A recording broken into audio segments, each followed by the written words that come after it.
ومن أحسن قولا ممن دعا إلى الله وعمل صالحا وقال إنني من المسلمين. السلام عليكم ورحمة الله وبركاته. وعليكم السلام ورحمة الله وبركاته.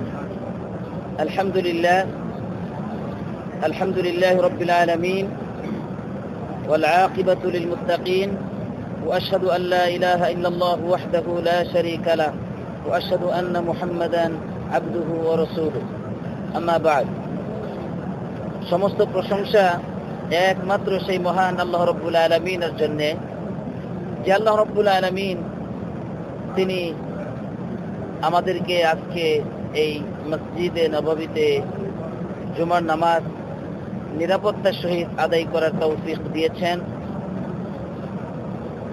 এবং আমাদের হাজী সাহেবগণ হজ পালন করার পর তারা মাতৃভূমির দিকে ফিরে যাচ্ছে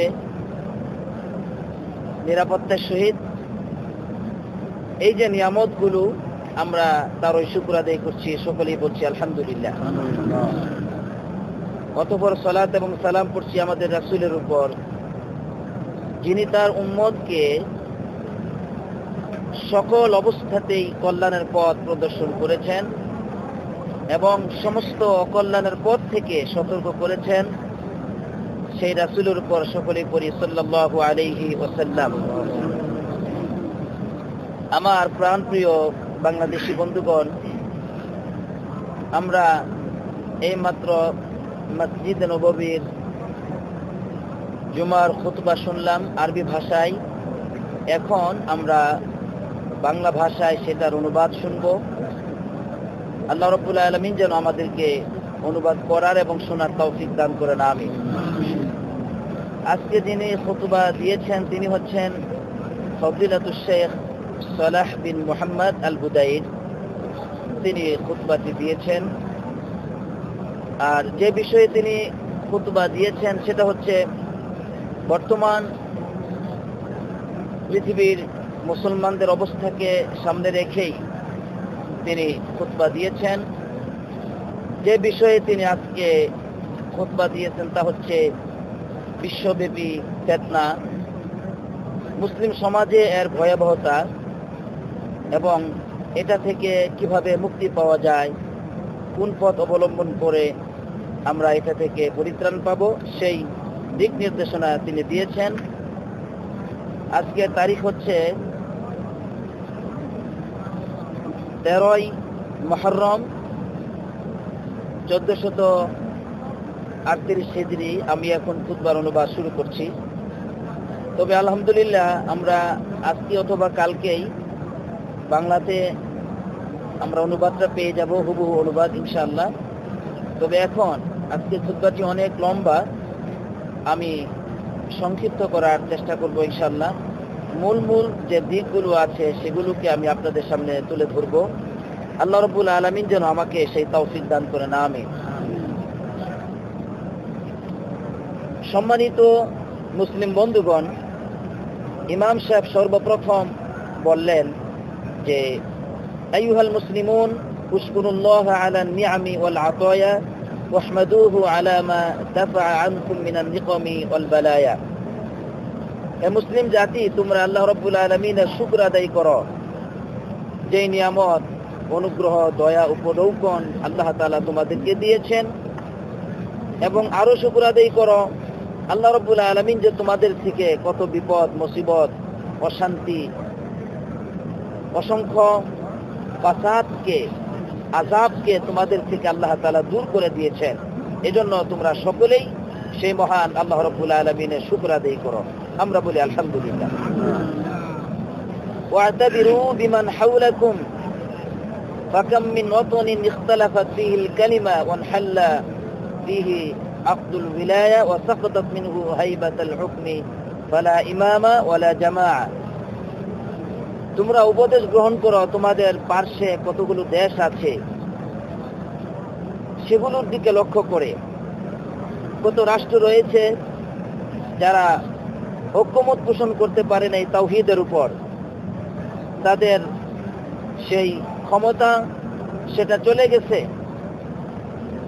তাদের রাষ্ট্র পরিচালনার অবস্থার পরিবর্তন ঘটেছে, সেখানে কোনো ইমাম নেই, কোনো ঐক্যবদ্ধ জামাত নেই, তারা হত্যা করছে, যুদ্ধ করছে পরস্পর, এভাবে করে তাদের নিরাপত্তা এবং তারা খণ্ড বিখণ্ডে পরিণত হয়েছে, আমনুহু, এবং তাদের নিরাপত্তা নষ্ট হয়ে গেছে, শেষ হয়ে গেছে। অপরদিকে ওয়াল আমনু ইযা ইখতাল্লা আযমা ফাকতুহু ওয়া আসরা রাদ্দুহু, নিরাপত্তা যখন চলে যায়, এটা যখন নষ্ট হয়ে যায়, তখন এর কদর বোঝা যায়, তখন এর আজমাত, এর যে বিরাট বড় যে একটি নিয়ামত, এটা তখন বোঝা যায় যখন নিরাপত্তা চলে যায়, নষ্ট হয়ে যায়। আর নিরাপত্তা যদি কোনো জায়গা থেকে, কোনো রাষ্ট্র থেকে একবার শেষ হয়ে যায়, সেটাকে পুনরায় ফিরে আসা অনেক কঠিন, এটা একটি বিশাল কঠিন কাজ হয়ে যায়। এরপরে ইমাম সাহেব এই ফিতনা সম্পর্কে কিছু কথা বললেন। নিরাপত্তার কথা বলার পরে যে এই যে ফিতনা পৃথিবীতে আজকে ছড়াচ্ছে পৃথিবীর বিভিন্ন জায়গায়, এই ফিতনাগুলো আসলে মূলত কারা ছড়ায়, এই ফিতনার মূল উৎপত্তি কাদের মাধ্যমে ঘটে। ইমাম সাহেব বললেন ওয়াল ফিতনাতু নাইমা লা ইউকিদুহা ইল্লা খাবীথুন ওয়া লা ইয়াকুদুহা ইল্লা খাইনুন ওয়া লা ইরসিলুহা ইল্লা যালুমুন। ফিতনা হচ্ছে একটা ঘুমন্ত বিষয়, লুকায়িত বিষয়। ফিতনা সবসময় লুকায়িত থাকে, তবে এটাকে কে প্রকাশ করে, কে জাগ্রত করে? একমাত্র খবিস ব্যক্তি, নিকৃষ্ট ব্যক্তি যারা, তারাই ফিতনাকে এভাবে জাগ্রত করে প্রকাশ করে। এবং ফিতনার নেতৃত্ব দেয় একমাত্র কারা? খাইনুন, যারা হচ্ছে সমাজের আমানতের খেয়ানতকারী, রাষ্ট্রের খেয়ানতকারী, তারাই কিন্তু এই পৃথিবীর বুকে ফিতনার নেতৃত্ব দেয়। ওয়ালা ইরসিলুহা ইল্লা যালুমুন, এই ফিতনাকে পৃথিবীর বিভিন্ন জায়গায় ছড়িয়ে দেয় যারা হচ্ছে জালিম সম্প্রদায়, নাউজুবিল্লাহ। এজন্য খারাপ মানুষগুলোর কাজ হচ্ছে খারাপ সংবাদ যত দ্রুত গতিতে পারে তারা মানুষের কাছে সেটাকে পৌঁছে দেয়। ভালো সংবাদ পৌঁছাবে না কখনো। প্রিয় বন্ধুগণ, এরপরে ইমাম সাহেব বললেন যে এক শ্রেণীর মানুষ তারা এই ফিতনাকে ছড়িয়ে থাকে, তারা মানুষকে আহ্বান করে ইলা তাওরাত, আন্দোলনের দিকে, অশান্তির সৃষ্টি করার দিকে, ওয়াল মুজাহারাত, মিছিল, এরপরে আপনার ইনকিলাবাত, বিভিন্ন ধরনের আন্দোলন, ওয়াল খুরুজ আলা সালাতিন ওয়া আসহাবিল বিলায়াত, এবং যারা রাষ্ট্রনায়ক থাকে, ক্ষমতাশীল ব্যক্তি থাকে, রাষ্ট্রের পরিচালক থাকে, তাদের বিরুদ্ধাচরণ করার, তাদের আনুগত্য থেকে বের হওয়ার একটি উৎসাহ বা এই ধরন উদ্দীপনা দিয়ে থাকে এক শ্রেণীর মানুষ। আর এতে করে মুসলমান তারা এই ধরন বিভিন্ন ধরনের ফিতনায় লিপ্ত হয়ে যায়। এবার ইমাম সাহেব বললেন যে এই যে রাষ্ট্রনায়কের বিরুদ্ধাচরণ করা এবং তাদের বিরুদ্ধে এই ধরন আন্দোলন করা, ফিতনা সৃষ্টি করা, এটা ওয়াকাদ আসবাতাতিল হাওয়াদিস ওয়াল ওয়াকায়ে أن الخروج على الملوك والسلاطين أساس كل شر وفتنة وبلاء। এটা বাস্তবতা সাক্ষ্য দেয় বা এটা প্রমাণিত হয়েছে যে সমস্ত ফিতনার মূল কারণ, সমস্ত অশান্তির মূল কারণ হচ্ছে এই রাষ্ট্রনায়কের আনুগত্য থেকে বের হয়ে সেখানে বিভিন্ন ধরনের ফিতনা সৃষ্টি করা। এটা হচ্ছে মূল কারণ। এই কথাগুলি অত্যন্ত ভালোভাবে আমাদেরকে বুঝতে হবে।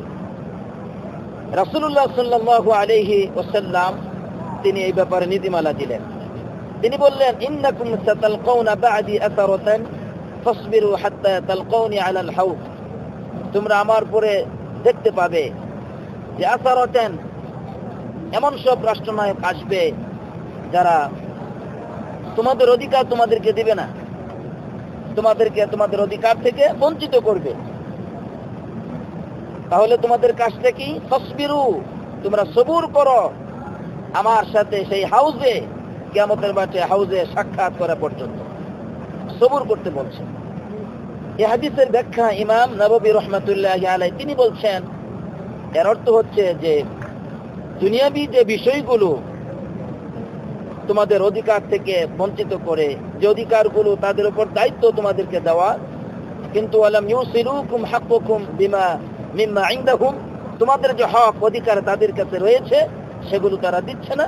তবে এই যদি অবস্থা হয় তারপরেও ওয়াসমাউ ওয়া আতিউ, তাদের কথা শোনো এবং আনুগত্য করো। আনুগত্য মানে কুফরের উপর নয়। যেগুলো আমার অধিকার দিচ্ছে না তারপর আমাকে সবুর করতে বলা হচ্ছে, যাতে করে বড় ফিতনা সৃষ্টি না হয়। এই ব্যাপারে শাইখুল ইসলাম ইবনে তাইমিয়া রাহমাতুল্লাহ আলাইহি তিনি একটি গুরুত্বপূর্ণ কথা বলেছেন। তিনি বললেন, ওয়াকাল্লা মান খরাজা আলা ইমামিন জি সুলতানিন ইল্লা কানা মা তাওয়াল্লাদা আলা ফি'লিহি মিন আশ-শাররি আকবার মিম্মা তাওয়াল্লাদা মিনাল খায়র। যারা নাকি ক্ষমতাশীল ইমামের আনুগত্য থেকে বের হয়ে যায়, তার কোন নেতৃত্বকে মেনে নেয় না, দেখা যায় এতে করে কল্যাণের চাইতে অকল্যাণটি বেশি বয়ে নিয়ে আসে। কল্যাণের চাইতে অকল্যাণ বেশি হয় এতে করে।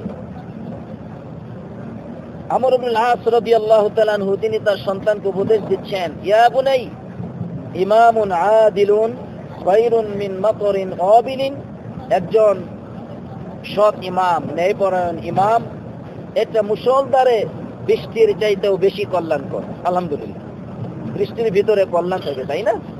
আলহামদুলিল্লাহ, সেই কল্যাণের চাইতেও এটা আরো বেশি কল্যাণ। তবে ওয়া ইমামুন যালুমুন গাশুমুন খায়রুন মিন ফিতনাতিন তাদুমু, আর একজন জালিম ইমাম, জালিম অত্যাচারী এই ইমাম অনেক উত্তম, মিন ফিতনাতিন তাদুমু, ওই ফিতনা থেকে, যে ফিতনা চিরস্থায়ী ফিতনা, ধারাবাহিক ফিতনা, এই ফিতনা থেকে একটা জালিম ইমাম এর উপর সবুর করা অনেক উত্তম। এটা আমাদের সামনে বুঝে আসবে ইনশাআল্লাহ। এবার আমরা বুঝবো সেটা হলো যে কেন এই সব কথাগুলি আসলো। অর্থাৎ অনেক সময় রাষ্ট্রে অনেক অধিকার আপনি পাবেন না, এটা সত্য, কিন্তু যখনই আপনি এটাকে আদায় করার লক্ষ্যে ব্যাপক ধরনের ফাসাদ সৃষ্টি শুরু করবেন, মুসলমানের হানাহানি, হত্যা, এরপরে পরস্পরের সাথে শত্রুতা, বৈরী ভাব ইত্যাদি, এগুলো যখন শুরু হবে অধিকার আদায়ের লক্ষ্যে, এবার শুনুন কি বলছে।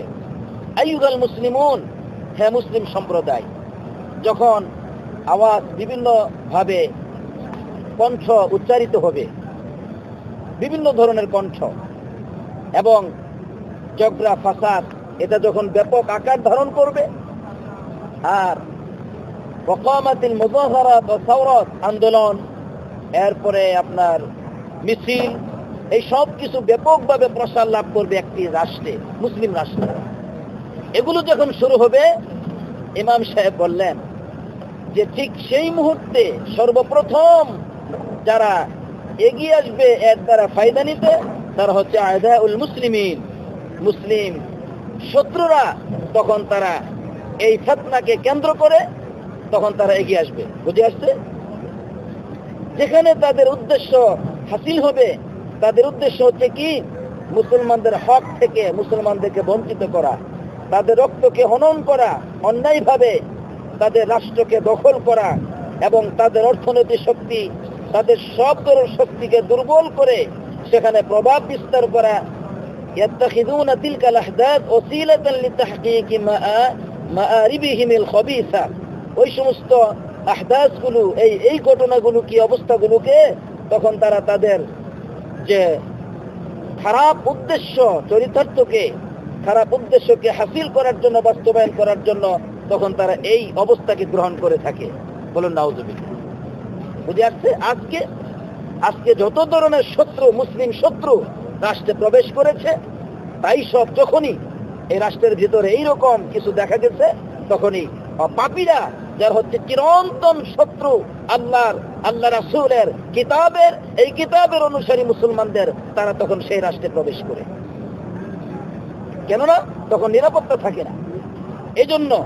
এজন্য রাষ্ট্রের ভিতরে কোন মুসলিম রাষ্ট্রনায়ক যদি জুলুমও করে, তবে এক্ষেত্রে সবুর করা মুসলমানদের জন্য অনেক উত্তম। এটাই আমাদের পূর্বপুরুষগণ বলেছেন। তবে সবার আগে মুহাম্মদ সাল্লাল্লাহু আলাইহি সাল্লাম বলেছেন যে তোমরা সবুর করো। আরেক হাদিসে এসেছে আদ্দু হাক্কাহুম ওয়াসআলুল্লাহ হাক্কাকুম, তাদের হককে তোমরা দিয়ে দাও, তোমাদের হক তোমরা আল্লাহর কাছে চাও। আর এখানে বললেন যে ফাসবিরু হাত্তা তালকাউনা আলাল হাউদি, তোমরা সবুর করো আমার সাথে হাউজে সাক্ষাৎ করা পর্যন্ত। কেননা সবুর না করলে এতে ফিতনা বেশি হয়। প্রিয় বন্ধুগণ, এরপরে ইমাম সাহেব এবার বর্তমান চুক্তি যা মুসলিম জাতিকে, মুসলিম দেশগুলোকে ধ্বংস করার জন্য, তাদের আকীদা, তাদের নিরাপত্তা, তাদের পথকে ধ্বংস করার জন্য যে চুক্তি আজকে দেখা যাচ্ছে, সেটাকে সামনে রেখে কথা বলেছেন।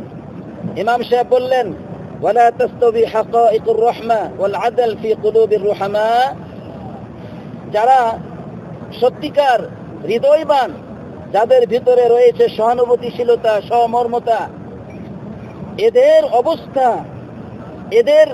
হৃদয়ের অবস্থা, মানব জাতির প্রতি এদের ভালোবাসা। আর যারা হচ্ছে ইতিহাস, যারা দাবি করে আমরা জাতিকে, পৃথিবীর মানুষকে ভালোবাসি, পৃথিবীর মানচিত্রে আমরা মানুষের অধিকার প্রতিষ্ঠা চাই, যারা নাকি আল কাতালা আল্লাযীনা নাসাবু আনফুসাহুম, যারা নিজেরাই হত্যাকারী এবং নিজেদেরকে তারা এই পৃথিবীর সবচেয়ে শ্রেষ্ঠ পরিচালক মনে করে, এবং হুমায়াতান লিল হুকুক, মানব জাতির অধিকার আদায়কারী বলে, হেফাজতকারী বলে মনে করে, রিআয়াতান লিস-সিলমি ওয়াল আমনি, যারা নাকি শান্তি নিরাপত্তার চুক্তিবদ্ধ হয়, শান্তি নিরাপত্তা প্রতিষ্ঠার।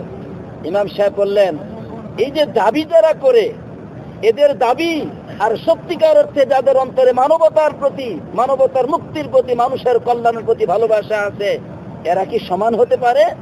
কখনো সমান হতে পারে না। কথাগুলি বুঝে নিতে হবে আজকে আমাদের। এরপরে বলা হলো যে কিভাবে এরা শান্তির প্রতিষ্ঠা করবে, কিভাবে শান্তি চুক্তি এরা করে, যারা নিজেরাই ফাসাদ সৃষ্টি করে, ও আশআলাল হুরুব, যুদ্ধের আগুন তারাই প্রজ্বলিত করে, নিরাপত্তা এরাই ভঙ্গ করে, মানুষের জানমালের নিরাপত্তা এরাই শেষ করে, কিভাবে এরা আবার শান্তি প্রতিষ্ঠা করবে শান্তি চুক্তি করে? মূলত এই সব শান্তি চুক্তিগুলো কাগজের উপর লেখা আছে, এগুলোর কোনো মূল্য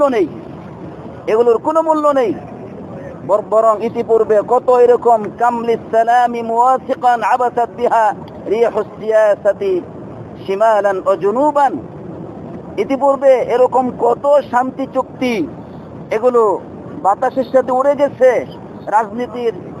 রাজনৈতিক বাতাসের সাথে ডান দিকে বাম দিকে এভাবে এগুলো সব উড়ে গেছে, এগুলোর কোনো মূল্য হয়নি। সুতরাং এগুলোর কোনো মূল্য নেই যে এরা শান্তি প্রতিষ্ঠা করবে। কথা বুঝে আসলো? প্রিয় বন্ধুগণ, এরপরে ইমাম সাহেব বললেন যে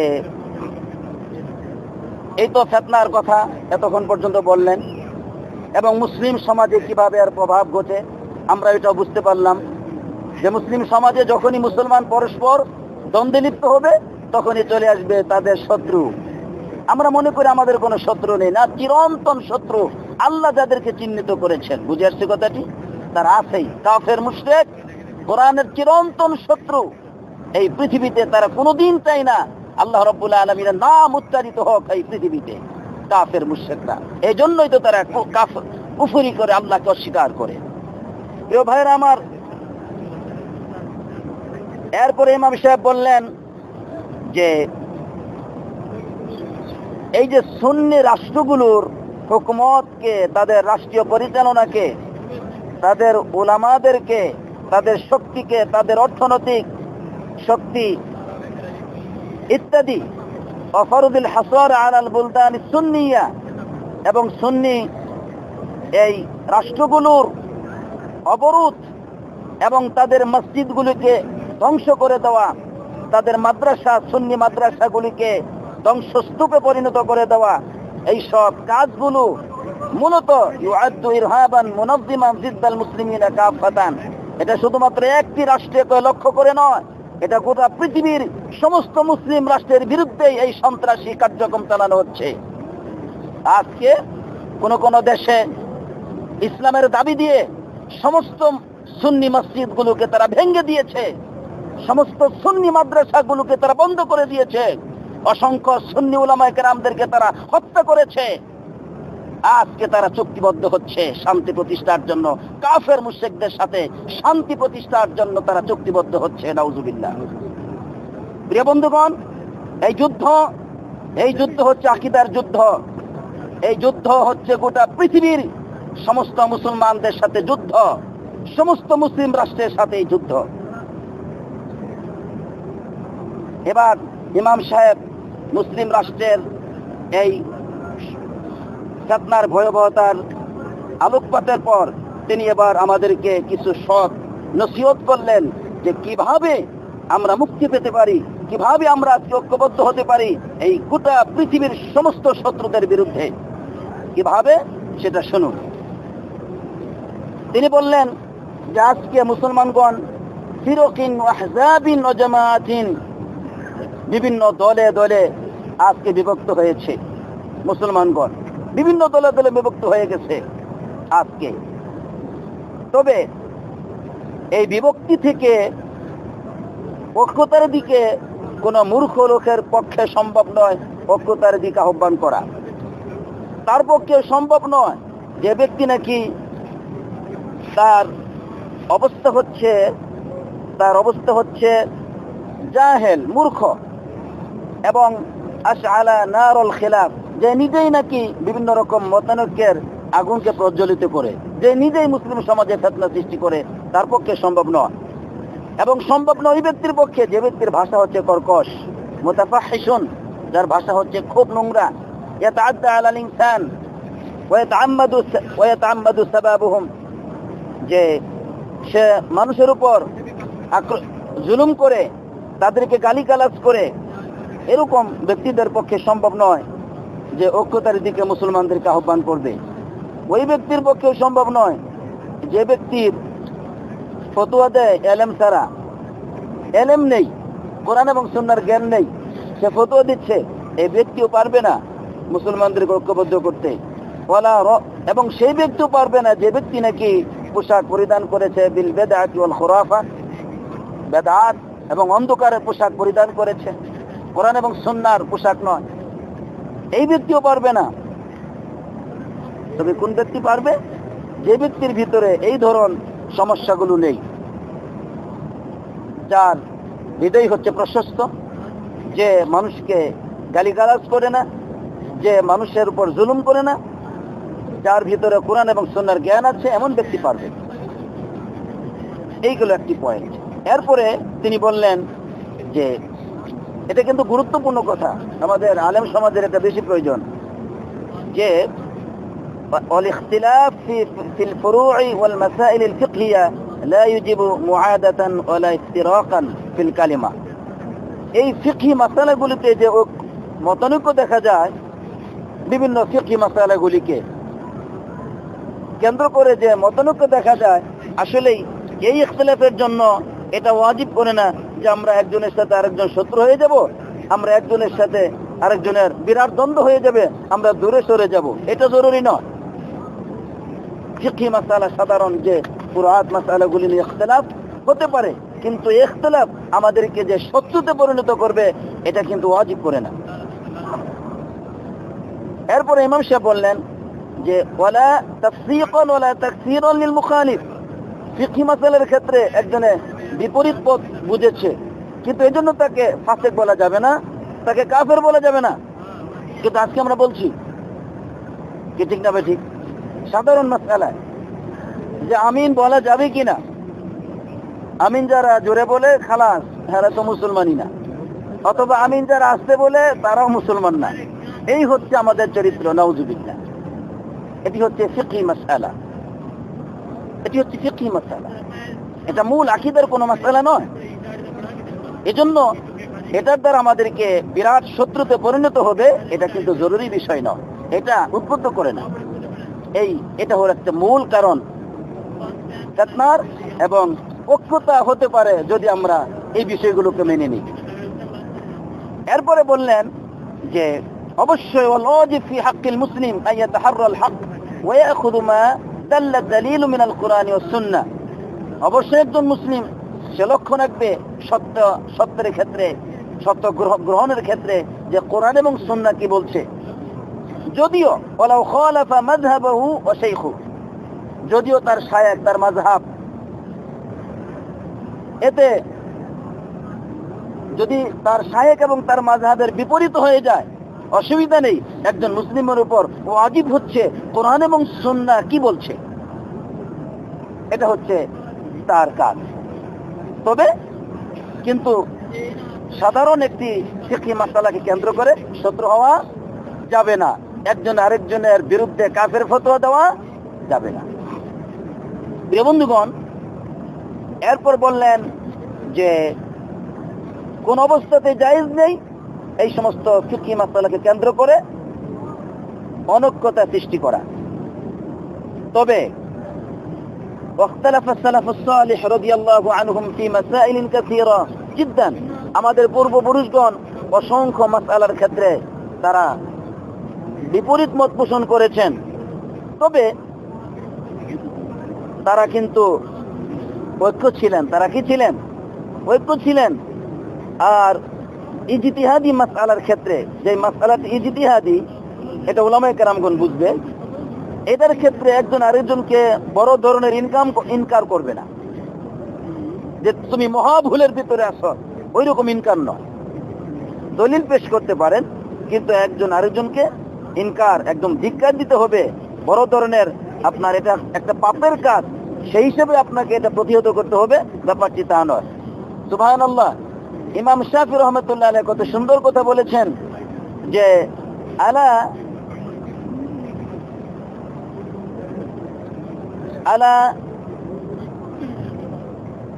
আল্লাহ ইস্তাকিম আন নাকুনা ইখওয়ানান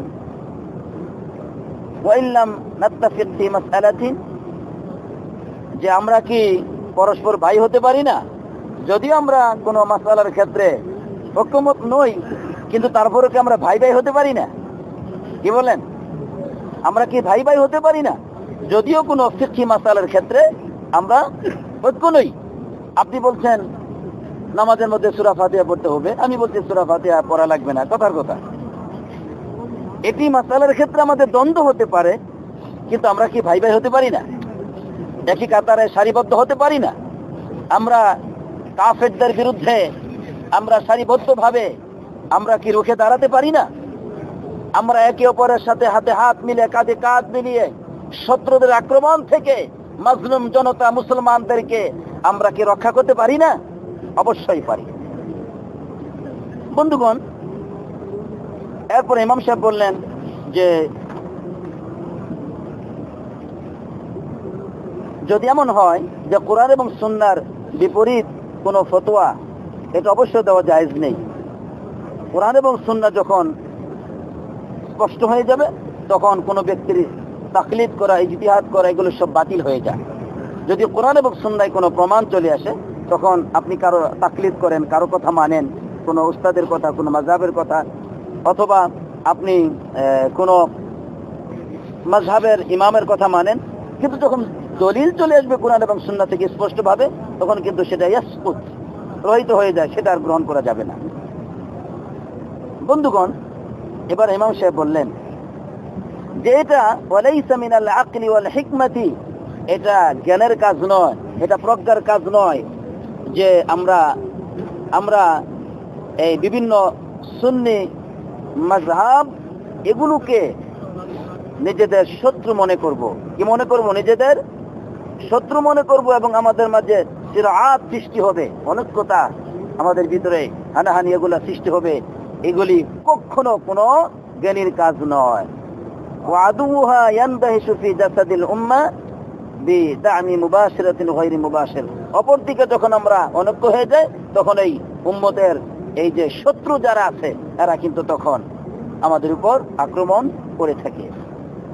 প্রিয় বন্ধুগণ, রাসূলুল্লাহ সাল্লাল্লাহু আলাইহি সাল্লাম মুসলিম উম্মাহকে সুন্দর করে একটা দিক নির্দেশনা দিলেন যে এর উপর তো আশ্রয় নেওয়া যেতে পারে। সেটা কি? আল্লাহ রাসূল সাল্লাল্লাহু আলাইহি সাল্লাম বলে দিলেন, মান সাল্লা সালাতানা ওয়াস্তাকবালা কিবলাতানা, আর ওইদিকে ওয়াকালা যাবিহাতানা ফাযালিকাল মুসলিম, যে ব্যক্তি আমাদের মতো নামাজ আদায় করে, আমাদের কিবলাকে কিবলা মনে করে, আমাদের জবাই করা গোশতকে খায়, সেই তো হচ্ছে মুসলিম। সেই কি মুসলিম? আল্লাযী লাহু জিম্মাতুল্লাহি ওয়া জিম্মাতু রাসূলি, তার জন্য হয়েছে জিম্মা আল্লাহর এবং আল্লাহ রাসূলের। তাহলে মুসলিম আলহামদুলিল্লাহ। আমরা একই কিবলা, এরপরে আমরা গরু জবাই করা গোশত খাই, একই আমরা নামাজ আদায় করি 5 ওয়াক্ত আলহামদুলিল্লাহ, একই কাতারে একই সময়ে আলহামদুলিল্লাহ, আমরা মুসলিম আলহামদুলিল্লাহ। কিন্তু আমি বলতে চাই তারা নয়, তারা আমাদের সাথে নেই, কখনো না। যারা আমাদের মতো নামাজ আদায় করে না, যারা আমাদের বিপরীত পথে নামাজ আদায় করে, যারা আমাদের আজানের সাথে মিল নাই, যারা আমাদের ইকামতের সাথে মিল নাই, যাদের আমাদের নামাজের সময়ের সাথে মিল নাই। আমরা নামাজ পড়ি 5 ওয়াক্ত 5 বার, আরেক শ্রেণী নামাজ পড়ে কয়বার? 3 বার।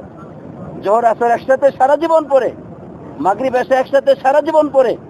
আমরা যখন ইফতার করি আরো অনেকক্ষণ পরে, 15-20 মিনিট আধা ঘন্টা পরে ইফতার করে, আমাদের দিনের সাথে মিল নেই। আমরা মুহররমে রোজা রাখি 9-10, তারা বলে মুহররমের এই 9-10 তারিখে রোজা রাখা জায়েজ নাই, তারা কিন্তু আমাদের সাথে নেই। বুঝে আসছে কথাটি? বুখারী মুসলিম আবু দাউদ সব মিথ্যা এগুলো। প্রিয় বন্ধুগণ, আকীদার ক্ষেত্রে সাহাবায়ে কেরামগণ সকলেই ঐক্যমত পোষণ করেছিলেন। তাদের মাঝে বিশ্বাসের ক্ষেত্রে, আকীদার ক্ষেত্রে কোনো মতানৈক্য ছিল না। কোরআন এবং সুন্নাহ যা বলেছে তাই ছিল তাদের আকীদা। তবে তারা বেদাত থেকে সতর্ক করেছেন। যেমন রাসূলুল্লাহ সাল্লাল্লাহু আলাইহি সাল্লাম যা করেন নাই, যা করতে বলেন নাই, এমন ইবাদত থেকে তারা সতর্ক করতেন। এমনকি সতর্ক করা ওয়াজিব আমাদের উপর, তা হচ্ছে ওই সমস্ত বেদাত থেকে, যেমন বেদাতুত তাওয়াফ বিল কুবুর ওয়াল যাবহি ওয়ান নাযরি লাহা ওয়াল ইস্তিগাসাতি বিআসহাবিহা, কবর তওয়াফ করা, জবাই করা, কবরের জন্য মান্নত করা, কবরবাসীদের কাছে বিপদে মুসিবতে আশ্রয় প্রার্থনা করা, এই সব বেদাত থেকে সতর্ক করা আমাদের উপর ওয়াজিব। এবং ওলিয়াদের ক্ষেত্রে যে বাড়াবাড়ি করার বেদাত, তথা তাদেরকে রুকু দেওয়া, সেজদা দেওয়া, তাদের সামনে মাথাকে নত করা, এই সমস্ত বেদাত থেকে সতর্ক করা উচিত। ওলিদের শরীর থেকে, তাদের থুথু থেকে যে বরকত নেওয়া হয়, এগুলো বেদাত। ধারণা করা হয় যে রাসূলুল্লাহ সাল্লাল্লাহু আলাইহি ওয়াসাল্লামের মতোই তাদের থেকে বরকত নেওয়া যেতে পারে, এগুলো সব বাতিল। কোন আকল দিয়ে, কোন কিয়াস যুক্তি দিয়ে একজন মানুষকে রাসূলুল্লাহ সাল্লাল্লাহু আলাইহি ওয়াসাল্লামের সমকক্ষ স্থাপন করা হয়? পৃথিবীতে কোনো মানুষ নেই যে মানুষ রাসূলুল্লাহ সাল্লাল্লাহু আলাইহি ওয়াসাল্লাম সাইয়্যিদুল বাশারের সমকক্ষ হতে পারে।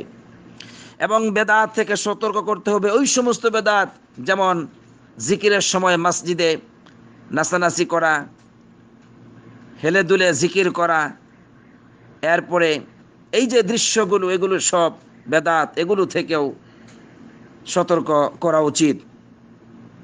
যেগুলো মুসলমান আজকে কারো কোনো তাকলিদ করে, তার অন্ধ অনুসরণ করে, অথবা মূর্খতা অজ্ঞতা বশত এই সমস্ত কাজগুলি করে থাকে। তাই ওয়াকুল্লু যালিকা মিম্মা ইয়াজিবু ইনকারুহু, এই সব কিছুই ইনকার করাটি ওয়াজিব।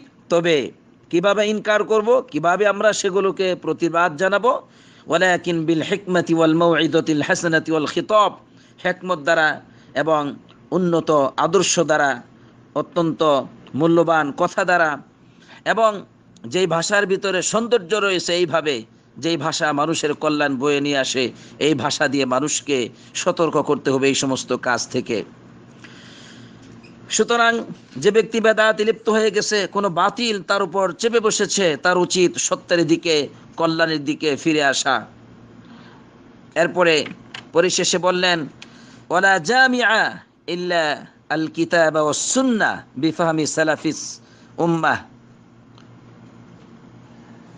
কোরআন এবং সুন্নাহ ব্যতীত আর ঐক্যবদ্ধতার কোনো পথ নেই। আর কোরআন এবং সুন্নাহকে বুঝতে হবে যেইভাবে আমাদের পূর্বপুরুষগণ বুঝেছেন। কোনো মানুষের কথা ততক্ষণ পর্যন্ত সঠিক হবে না যতক্ষণ পর্যন্ত মানুষটি আমলে পরিণত না করবে, ততক্ষণ পর্যন্ত কথা এবং আমলের কোনো মূল্য নেই যতক্ষণ পর্যন্ত নিয়ত না থাকবে, ততক্ষণ পর্যন্ত মানুষের কথা নিয়ত আমল কোনোটাই মুস্তাকিম হবে না, সঠিক হবে না যতক্ষণ পর্যন্ত সুন্নাহর মুয়াফিক রাসূলুল্লাহ সাল্লাল্লাহু আলাইহি সাল্লামের আদর্শের মুয়াফিক না হবে। সুতরাং এই সমস্ত নীতিমালাগুলি ইমাম সাহেব দিলেন, আমরা এগুলোর মাধ্যমে আজকে মুসলমান ঐক্যবদ্ধ হতে পারি। আল্লাহ আমাদেরকে সেই তৌফিক দান করুক, আমিন। আর দ্বিতীয় খুতবা ইমাম সাহেব সতর্ক করলেন ওই সমস্ত খারাপ পথ থেকে যেগুলো হচ্ছে যে আজকে যে সামাজিক যে যোগাযোগ মাধ্যমগুলো যেগুলোতে নিজেদেরকে উপস্থাপন করে থাকে, ইসলামের সুর বাজিয়ে থাকে মানুষ, এগুলোর ভিতরে তারা যে নির্বোধ, তাদের বক্তব্যে এই সব কিছু তাদের লেখনীতে প্রকাশ পায়। তাই এই সমস্ত অসংখ্য অনিষ্ট খারাপ ছড়িয়ে গেছে এই সব যোগাযোগ মাধ্যম মিডিয়ার মাধ্যমে। এগুলো থেকে মুসলমানদের সতর্ক থাকা উচিত। আর এই সব কিছুর যারা করছে, এই মিডিয়া যাদের হাতে, এই মিডিয়া আজকে যেমন ইচ্ছা তেমন তারা ব্যবহার করছে। সুতরাং এমন কাজ তারাই করে যারা হচ্ছে সবচেয়ে বড় নির্বুধ। বাতিল ও মন্দ বিষয় দ্বারা প্রসিদ্ধ খ্যাত হওয়ার চাইতে একজন মানুষকে সঠিক পথে আসা অনেক উত্তম। সর্বশেষে ইমাম সাহেব সৌদি আরবদেরকে বললেন যে, হে মিডিয়া কর্মীগণ, তোমরা তোমাদের ধর্ম, তোমাদের দেশ এই সৌদি আরবকে রক্ষা করো, এর পক্ষে রুখে দাঁড়াও।